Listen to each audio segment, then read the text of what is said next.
I got it.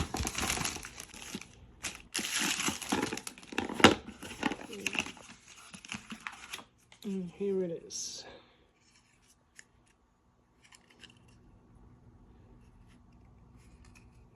I'm gonna put it in the car. Alright, so we're about to switch the SD card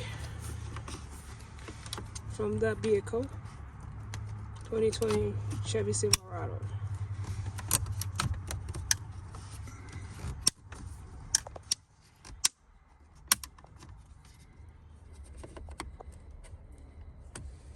Okay, so we managed to take it out.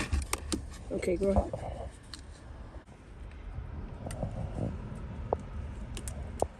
Tienen que sacar la laca para afuera y bajarlo para abajo y ahí sale.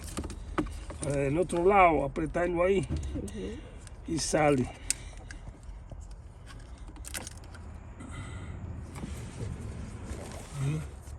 Y entra este.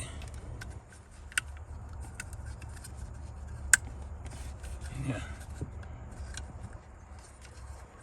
Y ahí está adentro. Awesome. And we test it out and it is working. There it is. It's a simple job. What was wrong with my old one? The as you can see here, went in, and that's why I needed to replace it.